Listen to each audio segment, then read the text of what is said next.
No more Monday restarts. They're officially banned as an option. They're off the table altogether. Here's what to actually do instead, how to truly stay consistent and pull yourself out of this crazy yo-yo weight loss and rebound paradigm that so many dieters experience, to where you can finally break the dieting cycle and stop starting over. Why is this so harmful to so many of us? And this is the ironic thing, because actually in many cases it allows us to rationalize eating worse than we otherwise would if we weren't trying to be good or diet, or we weren't trying to lose weight. We might have a weekend, let's say we go off track with a glass of wine on Friday and we know, well, Monday's coming again, I'll have to be good, I have to put that little sacrifice hat on again on Monday. Can you see how this might allow us to rationalize even worse choices under this kind of feeling of the last splurge, the final hurrah that so many of us experience, rather than just, well, if we weren't trying to lose weight anyway, it might just be a normal weekend with some healthy choices, some indulgences, but largely healthy choices. And so this is the kind of, well, I've got to shuffle then, this is my last opportunity, my final little blowout. This is why not only is this so detrimental on the scale, quite obviously, because you feel like you're making 2 steps forward and 1 step back with regards to fat loss progress, but additionally, you can see why this is so troubling from quite obviously a relationship with food and behavioral habit perspective. Not only, again, from a weight loss point of view, but also for your general health and well-being as well. This constant flux of swinging perpetually between these crazy extremes, this all or nothing paradigm that so many dieters experience. What I want to share with you today is the big epiphany, the big aha moment that helped, or started anyway, the trend of me breaking out of this crazy Monday to Friday dieting cycle. Now, the elephant in the room with all of this is if you hate your diet, it's going to be really hard to rationalize / motivate yourself to get back to it. So that's the first step. It's not actually what I want to talk about today, because I've made 200 videos, 300 videos on this channel on the way that I like to do things with my nutrition. Let's not beat that drum all over again here. But that's the first assumption, is don't hate your diet in the first bloody instance, because that is going to be really hard to get back on track. So that's out the way. Follow something sustainable, that's realistic, generally extremely healthy, lots of whole foods, and can push you or more easily lead you back to wanting very naturally to get back to it, because you actually kind of like it. It's a chore sometimes. It's not always easy. There's still going to be cravings, but you actually mostly like eating well, eating healthily. That's the first thing out the way. But the big thing for me was the following mindset shift. Realizing the bounce back speed actually matters more than perfection. I had this absurd standard for myself. This notion that if I don't follow all of the rules, why bother with any of the rules? This is mental. And this is where I heard brilliant analogy, it's going around the internet now, of sort of slashing tires. If one of your tires gets slashed, or you get one flat tire, that's it. If you get one flat tire, I've butchered it now. If you get one flat tire, do you go and stab the other 3 tires on your car and let the air out of those? No, of course not. That is utterly ludicrous. But when we are so desperate for weight loss, when it feels quite an unnatural process to us because we haven't necessarily built the habits and behavior to where it feels kind of effortless to just remain consistent with our diet, and there's still this kind of dieting mentality, there's still a bit of the binginess and that strong emotional, very physiological attachment to food. It's really hard to rationalize when things start going wrong, not just going, well, sod this anyway, it's too hard work, all of it. And again, this is why it's so harmful. But bounce back speed is really the antidote to all of this, or it certainly was for me. This was the big mindset shift, understanding that if I could just get back to it, it didn't matter if I blew it in the first place. It didn't matter if I had that tub of Ben & Jerry's ice cream on a Friday night. If Saturday morning's breakfast was back on track, that's fine. And it's not like it's corrective behavior that compensates for Friday, no. And I'm not talking about doing something extreme, some reset, that just keeps you in the crazy yo-yo paradigm the next day. But just going back to my normal healthy eating plan the following day. And really the magic here is interrupting that subconscious script that it was inevitable that one mistake led to a total blowout. Right, there's a difference between a slip and a spiral, and I think where loads of us go wrong, the all or nothing, the Monday to Friday types like I most certainly was, to put a label on it, where most of us go wrong with this is One mistake, as I say, one broken rule is not worth the trouble. It's utter failure. The house of cards falls down. You need something more solid than a little measly house of cards. You need a stronger foundation, and your stronger foundation is, I give myself room, because I'm a bloody human being, to make a mistake, from time to time. What I don't do is rationalize a second one. You don't let your bad habits become a trend. And that's how you always correct the behavior and you get back on track.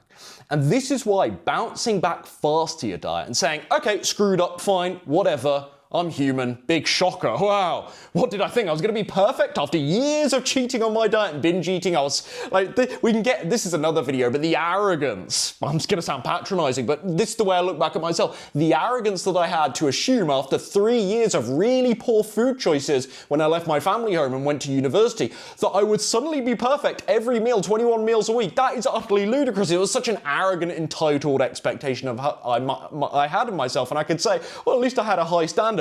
But it was such a high standard that it informed me when I didn't meet that standard, that utterly unrealistic standard in the first instance, that I was a total failure anyway, and why is it really worth the trouble? And you have to be really, really careful with this stuff.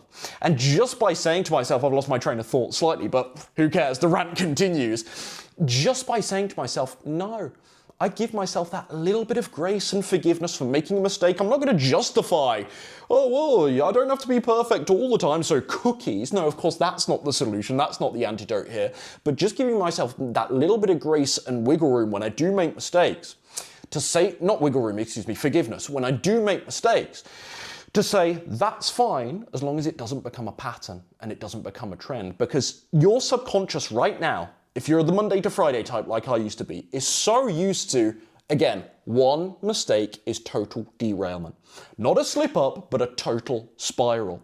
And the way you break that feeling, and again, this is subconscious, I say feeling, this is very deep, it's very, very subconscious, but that inevitable script of behavior to where in your brain it feels like one mistake signals another series is a catalyst for a bunch more mistakes. How you break that cycle is simply by getting back on track quickly. That's how you do it. And then that becomes the norm. That becomes the normal behavioral script. Whereas right now your mind is so used to, we have one bad thing, the defeatist self-talk comes in, and so do the poor food choices again, because sod it, why is it all worth the trouble? I'm such a failure, the scale's gonna be ruined anyway. Okay, blow out, blow out, blow out. I might get back to it Monday. Get back on track. The solution, well, what you need to happen is to get back on track. We all know this. That's the least profound thing I've ever said. If you're a Monday to Friday dieter, the solution is get back on track. But actually what I wish to pitch to you today is that actually the solution is the medicine and vice versa, if that makes sense. Again, it's a really simplistic thought.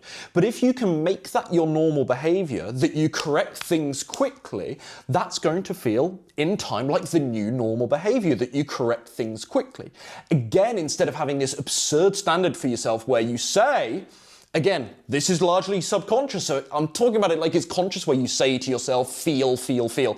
This is largely subconscious, I appreciate, and I'm maybe not trivializing it, but making it sound more simplistic to manage your self-talk around this stuff than it actually is in reality.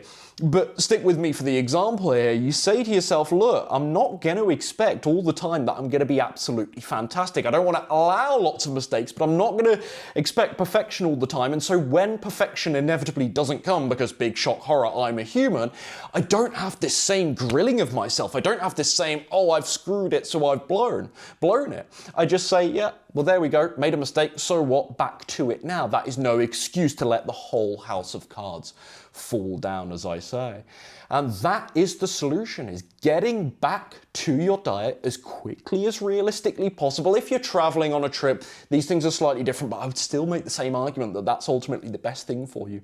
And that behavioral pattern will steadily over time be formed, and it will become the new norm. You will ultimately, not if you're an emotional binge eater right now, I tell you firsthand, you will not for the rest of your life be totally cured of this. It stays with you. It's a quieter voice in you, but it's still there and you still feel it. And the way I think back to, let's call him former Ryan, to talk about myself in the third person again, but to talk back to former Ryan, because he is a different person in many ways, with food at least, is like, I know that guy. He doesn't feel like me, but I know that guy. There's still some connection there. It's just distant. It's just quiet. You're never going to be free from that. That's the reality check I wish to offer you so you don't go into this with false hope. The question of, when is my relationship with food going to be normal? When will I stop this stupid Monday reset thing? When will I just be perfect with food and like eating healthy all the time? Well, never, mate. Like, it depends. Like, that is possible for some people, but if you're the kind of person that's watched this video that suffered with these problems, very unlikely not the case. So don't have that expectation in the first instance. Again, I've gone back off track because I've got no real notes or script for this particular video. Hopefully the ranting is still valuable in some way, but I think you catch my drift. Correct the behavior that becomes the new subconscious pattern in time, and it stops you from rationalizing, completely throwing things away altogether. This is what I was going to say earlier. That emotional eating, that binge eating, it always kind of feels like it's with you. You're always going to have cravings to some degree in the modern world with food shoved in your face like it is. How intrinsically baked, healthy, unhealthy food rather is into the culture. That's always going to be a bit of a battle. But it gets softer, as I say. It gets quieter. This is my experience. And you go from binging once a week to once every 2 weeks, eventually to once a month. And the nature and the scale and the severity of the binge is considerably improved as well. It's not perfect. And again, none of this stuff is ever perfectly linear either. You might make really great progress with a while and then you kind of find yourself back in a bad cycle. But when you actually zoom out and you look how you do over months and years, you can quite objectively say, if you just stick with it, oh, this does get better. Oh, I had a really bad binge here and that was worse than the previous binge, so it isn't perfectly linear.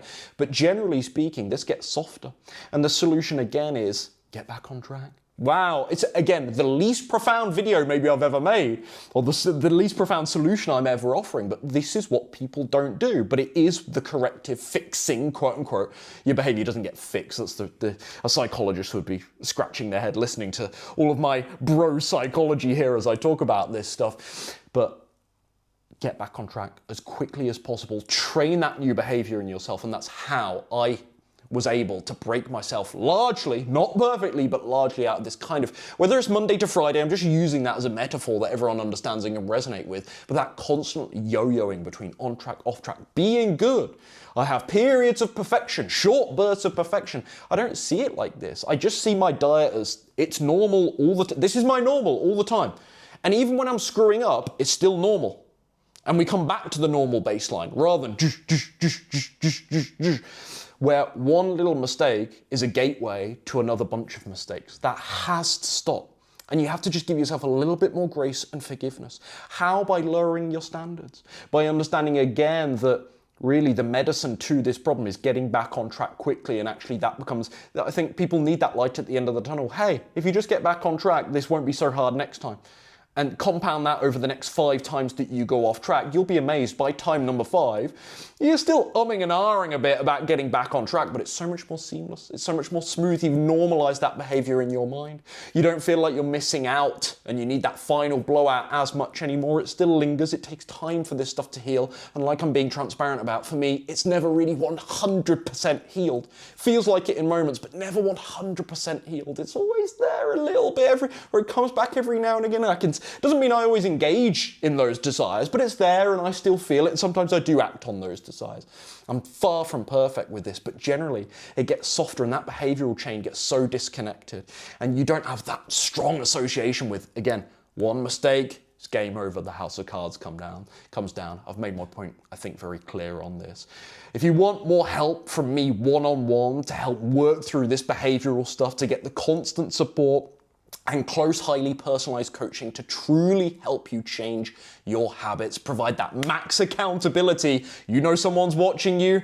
I got to get back on track. I'll make mistakes. Ryan's giving me a bit of forgiveness, but I got to get back on track. If you want help with all of this, veganslimandsustain.com. I'll put the links to my coaching and other resources down below.